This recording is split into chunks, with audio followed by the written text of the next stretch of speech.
Hi guys, good morning. কেমন আছো তোমরা সবাই? ওয়েলকাম তোমাদের নতুন একটা ব্লগে।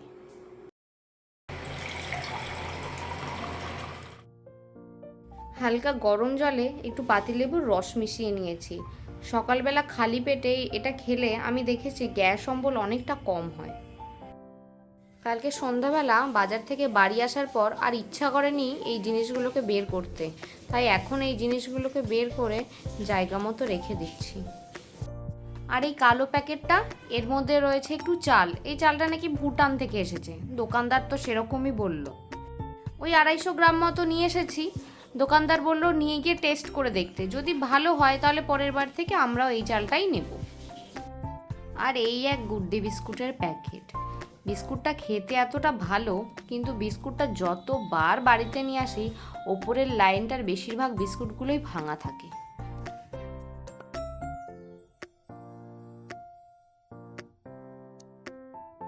এদিককার কাজ আমার মোটামুটি মিটে গেছে। এবার বানাবো আজকের ব্রেকফাস্ট।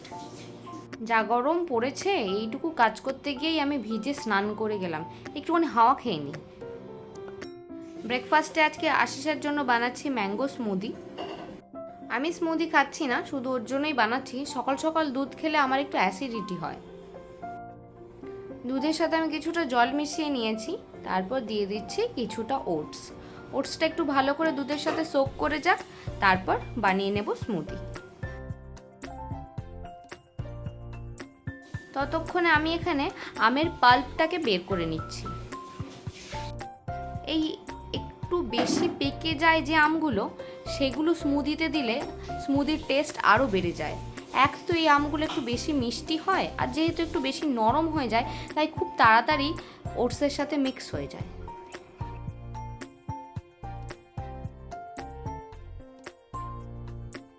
আমের পাল্পগুলো আমার বের করা হয়ে গেছে, আর ততক্ষণে ওটসটাও খুব ভালোভাবে দুধের সাথে সোক করে গেছে।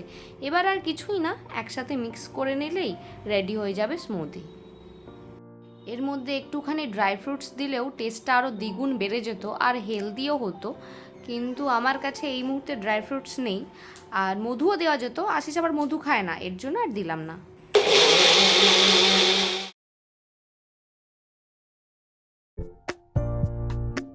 রেডি হয়ে গেছে আমার স্মুদি। ওপর থেকে ছোট ছোট করে কেটে একটু আম দিয়ে দিচ্ছি। এটা দেখতে আর খেতে দুটোই ভালো লাগে। স্নান করা আমার হয়ে গেছে। এত বিচ্ছিরি গরম ছিল, আমি তাড়াতাড়ি স্নান করে নিয়েছি। আর আমার লাঞ্চ বানানোও হয়ে গেছে, কিন্তু আমি এখনও ব্রেকফাস্ট করিনি। আজকে ঘড়িতে অলরেডি 11টা 15। আমার এখনও ব্রেকফাস্ট হয়নি। আগে যেহেতু লাঞ্চ টাঞ্চ বানাচ্ছিলাম, এই জন্য একটু লেট হয়ে গেল। তোমাদের দেখাচ্ছি আজকে আমি ব্রেকফাস্টে কী খাচ্ছি। ব্রেকফাস্টে আজকে আছে ব্রেড, আর ব্রেডের মধ্যে কী দেওয়া আছে তোমাদের দেখাচ্ছি, দাঁড়াও। এই দেখো, ব্রেডের মধ্যে আজকে ছোট ছোট করে কেটে কেটে আম দিয়েছি।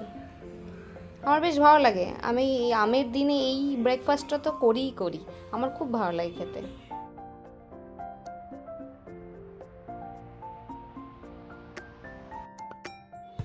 লাঞ্চ নিয়ে আমরা বসে পড়েছি। লাঞ্চের মেনু আমাদের যতই সিম্পল হোক না কেন, খেতে বসে ফোনে গোপাল ভাঁড় দেখা আমাদের মাস্ট। সবাই মিলে গিয়ে দেখি তারা কি বলতে চায়।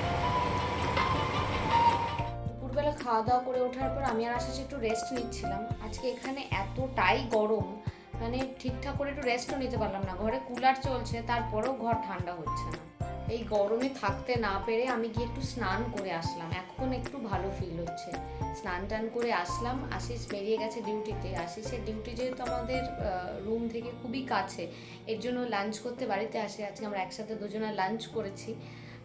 তারপরে একটু রেস্ট নিয়ে ও কিছুক্ষণ আগে বেরিয়ে গেল। ঘড়িতে বাজে এখন 6টা 5 মতো। একটু আগে এসে দুধ দিয়ে গেছে।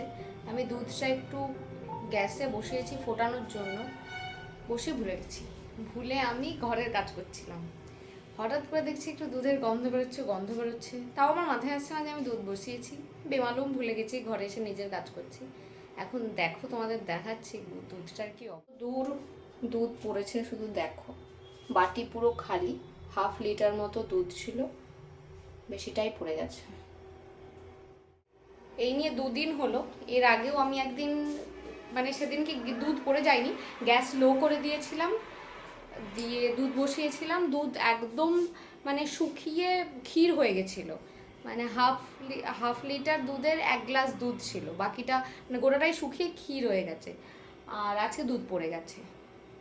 এই নিয়ে দুদিন মানে কি যে হয়, দুধ বসালেই আমি ভুলে যাই যে আমার গ্যাসে দুধ আছে, সেটা সময় মতো নামাতে হবে। এখন আর কি করা যাবে, পড়ে গেছে, এর পরের বার থেকে আমাকে আরও সাবধান হতে হবে। আর এখন যাই, গিয়ে দুধটা ক্লিন করে নিই। দেখে নাও, আমি গ্যাসটা পুরোপুরি ক্লিন করে নিয়েছি। খুব খারাপ লাগছে, প্রতিদিন দুধ পড়ে যাচ্ছে, এই নিয়ে 2 দিন হলো।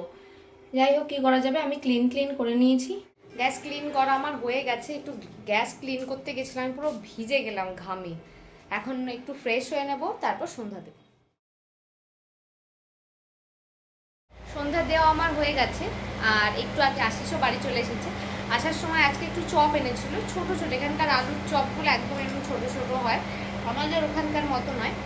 আর আলুর চপ এনেছিল, আর এনেছিল একটু মুড়ি। আমরা আজকে সন্ধ্যাবেলা চপ মুড়ি খেয়েছি আর চা খেয়েছি।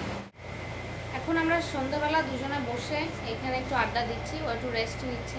ও বারবার বলছে ওকে দেখাতে না, ওকে দেখাতে না। নিয়ে নিচ্ছি আমার ডিনারটা।